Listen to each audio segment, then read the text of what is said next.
देवा,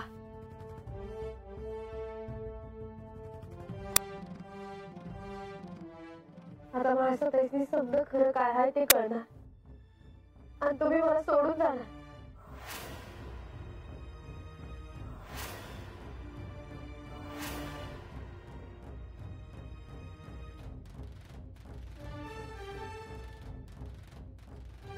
हे काय पाहते मी?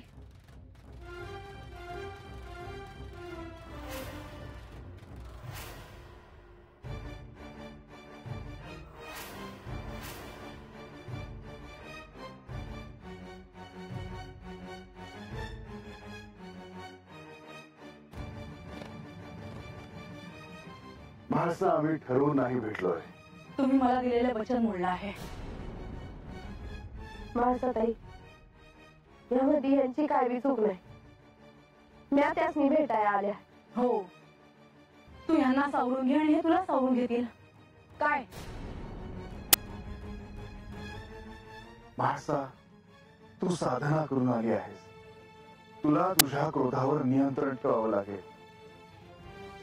नाहीतर जी तपश्चर्या केली आहे ती व्यर्थच आहे. संपलंय सगळं. तुम्ही माझ्या अपरोक्षीला भेटून सगळं संपवून टाकलंय. हे धरती माता, मला तुझ्या पोटात का नाही घे? हे आकाश देवता, या अथांग अवकाशात मला समाप्त का नाही घे? हे अग्निदेव, तुम्हाला भस्म का नाही करून टाका? एकतर मला संपवून टाकायचं, सगळं चराचर नष्ट कर.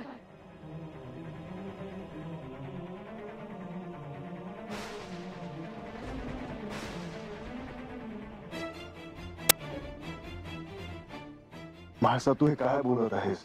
मला स्पर्श करू नका तुम्ही. दूर व्हा माझ्यापासून.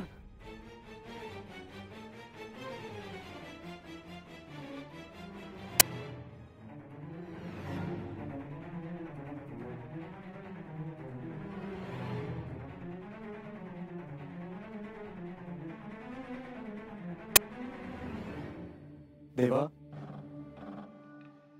आता आपल्याला आणि बाणाईला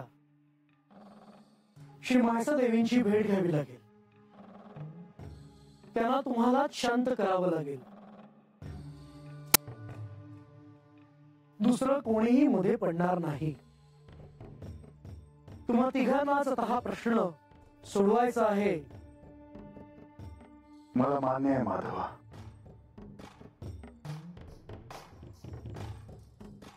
बानू,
असं किती दिवसांनी गडावर आली आहेस, परंतु अशी रागवली का आहेस?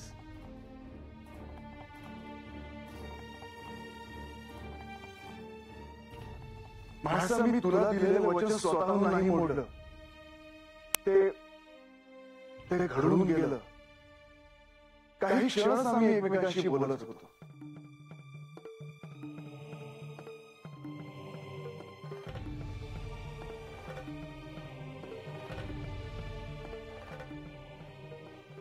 तुम्ही केवळ मला दिलेलं वचन मोडलं नाही, तर माझा अपमानही केला आहे.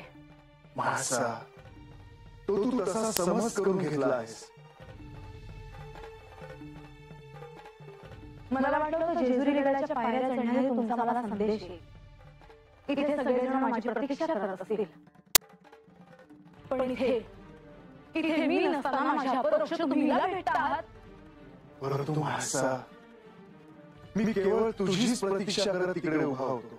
मग ही का आली गडावर? हिला मी सांगितलं होतं की हिने गडावर यायचं नाही म्हणून. तिच्याकडून चूक झाली. मग तिच्या चुकीचं प्रायश्चित्त घ्यावं तिने. या माणसाने सांगितलेल्या नियमाला हे पायदळी तुडवले आहे आणि याचे प्रायश्चित्त तुम्ही तिला द्या. आज पतूर म्या गप बसले, पण म्या कसं पाहिजे ह्याचं प्रायश्चित्त? काय पाप केलेलं आहे म्या? बानू, आता तू तरी शांत राहणार आहेस का? देवा, हो बायको आहे ना म्या तुमची. तुम्ही देव आहे माझं. मग तुम्हाला भेटायला यांनी मला का अडवावं? कारण माझ्या अनुमतीशिवाय तू जेजुरीत आली आहेस आणि इथे येऊन माझ्या संसारात विष चालवलंयस तू. देवाने आणलं आहे मला हात. मला कोणाच्या परवानगीची गरज नाही. बानू,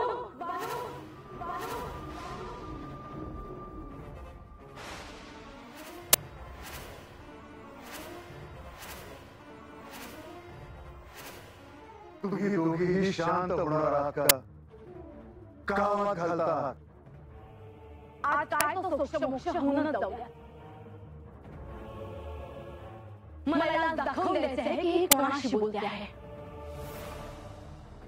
होय, मला बी आता बघायचंच आहे. आता पतूर लय सहन केलं, लय ऐकून घेतलं, बरं आता नाही.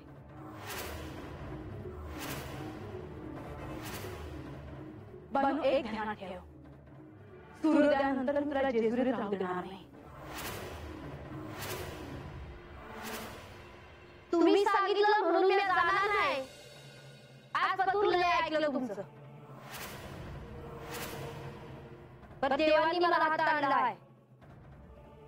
त्यांनी सांगितलं तर मी जाईन. पाहिलं काय बोलतेय ही? मी सांगितलं होतं ना, एक ना एक दिवस ती गडावर येईल. एवढंच काय, हे जे सिंहासन आहे याच्यावर बसण्याची महत्वाकांक्षा आहे याची. महासा, हे खरं नाहीये. तू केवळ तुझ्या रागाच्या भरात हे बोलत आहेस.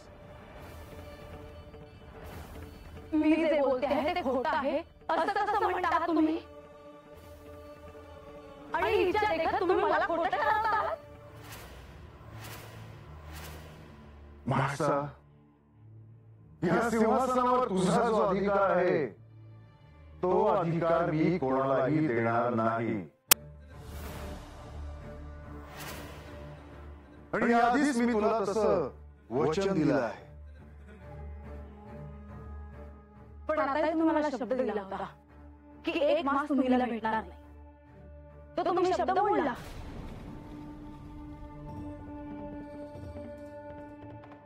मग कारण काही असेल, उद्या तुम्ही तिला सिंहासनावर बसवताना मला काही कारण द्याल.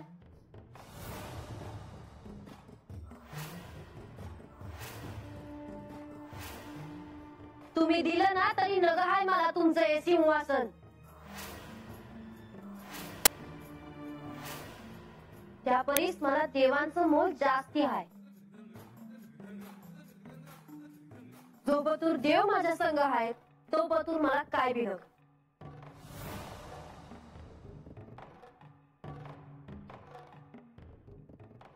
देव माझे आहेत असं सगळीकडे सांगत फिरतेस ना तू, असंच मिरवतेस ना. पण एक ध्यानात ठेव, तुला इथेच ठेव, मी देवांना कैलासात घेऊन जाणार आहे. ते दिस तर येऊ द्या, मग बघू काय होतंय ते. बानू, तू म्हासेशी असं बोललेलं मला नाही आवडलेलं. हा वाद इथेच थांबव.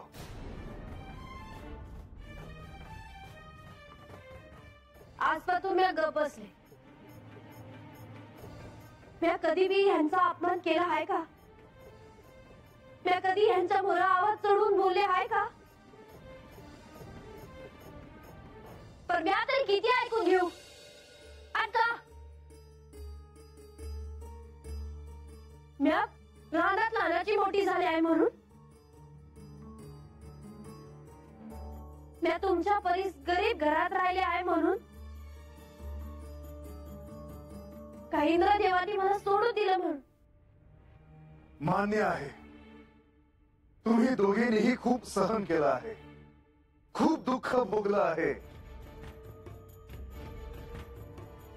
परंतु आता अल्प काळ उरला आहे.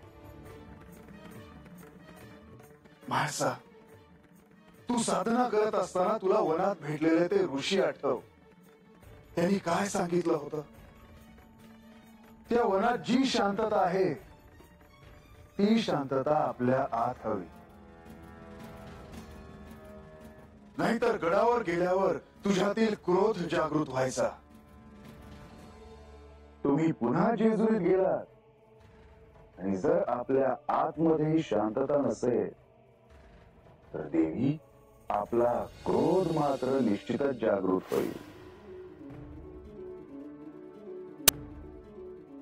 पण याला कारणीभूत तुम्ही दोघे आहात. माझ्या प्रत्येक सुखाच्या क्षणात तुम्ही दोघं आडी आला आहात. हिच्यामुळे माझ्या स्वप्नांची राख रांगोळी झाली आणि तरी तुम्ही हिला सोडायला तयार नाही. मी तर म्हणतो हे सारं काही सोडून ध्यानात जावं. मला ह्यातलं काहीही नकोय.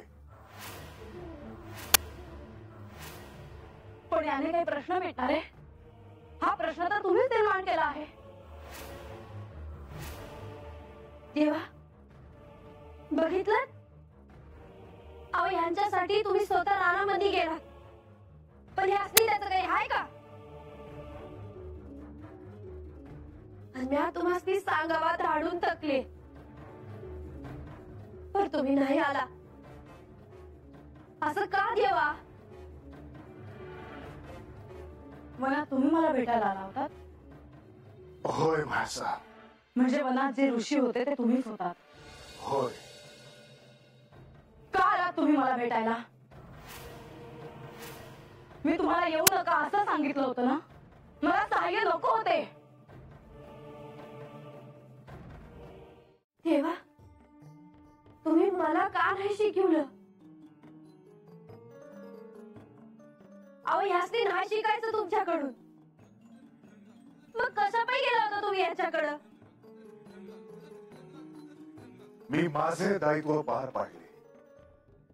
आणि बानू, मी तुला देखील सहाय्य केले आहे.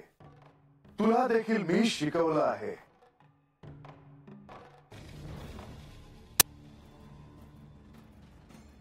केवळ शिकवून तुला सत्य नाही समजणार. त्यासाठी दृढ निश्चय हवा, संकल्प हवा. त्यात सगळ्यात महत्वाचं असतं आपल्या आराध्यावर आणि आपल्या पतीवर प्रेम करणं. ते तुला कसं जमेल? कारण तू कितीही नाही म्हटलंस तरी मनात लोभ ठेवून तू इथे आली आहेस. हे या अगोदर मी तुम्ही बोलला होता,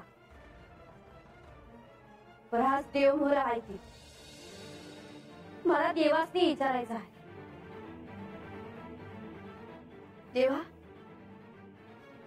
चंदनपुरी तुम्ही 12 वर्ष राहिलात, त्यातनं मला हात घेऊन आला. पण आज पातूर एक तरी दागिना मागितला आहे मी तुमच्याकडं? कधी धन मागितलं आहे स्वतःसाठी? म्हाळसा, तू तिच्यावर केलेल्या आरोपात काहीच तथ्य नाही. मग इथे का आली? असं काय आहे की तुम्ही तिला इथे घेऊन आला आहात? असं काय आहे तिच्या जे माझ्यात नाही? भाषा तशी वेळ आली आहे म्हणून आज मी तुला त्या सत्याचा काही अंश सांगतो.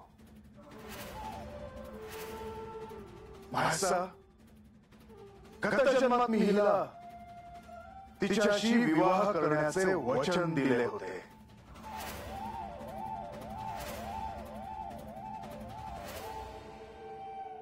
आणि मी माझे वचन पूर्ण केले.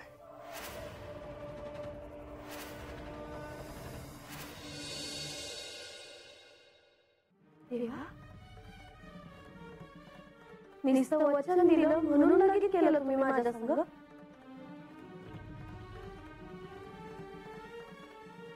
मला तर वाटत होतं का तुमचं प्रेम आहे माझ्यावर. माझं प्रेम, माझी भक्ती काय मी कामाची नाही. बानू, भक्तीशिवाय प्रेम नाही आणि प्रेमाशिवाय भक्ती.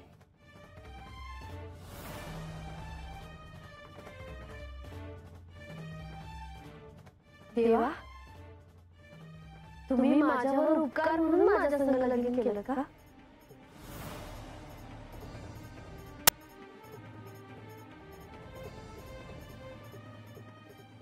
नाही बानू.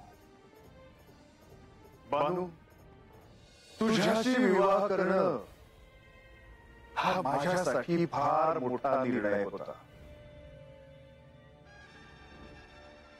आणि त्याची काय कारण आहेत ती ह्या क्षणी मला सांगता येणे शक्य नाही.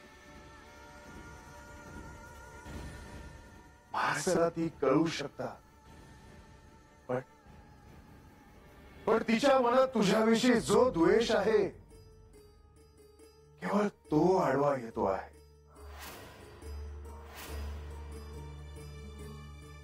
या साऱ्यात माझा काय संबंध? तुमच्या वचनात माझ्या आयुष्याची आहुती का दिली तुम्ही? भाषा, ह्या प्रश्नाचं उत्तर तुला समजू शकतं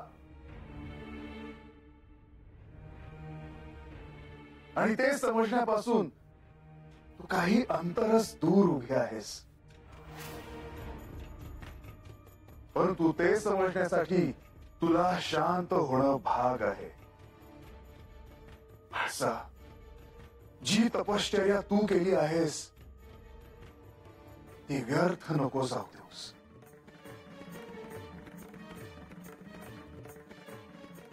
आता मला कशाची पर्वा नाही. आता माझ्या सहनशक्तीची परिसीमा झाली आहे. मी आता कोणतेही दुःख सहन करणार नाही. माझ्या मनाविरुद्ध काहीही झालेले मला आवडत नाही आणि आता मी कोणतेही तर्क ऐकून घेणार नाही.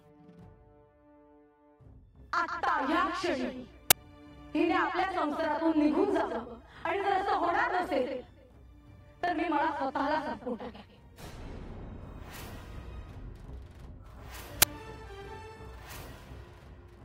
आता हा निर्णय तुम्ही घ्यायचा आहे. मला कसलाच लोभ नाही, पण ह्या अगोदर जेव्हा मी जेजुरी सोडून गेले होते तेव्हा देवानीच मला सांगितलं होतं का कधी बी जेजुरी सोडून जायचं नाही.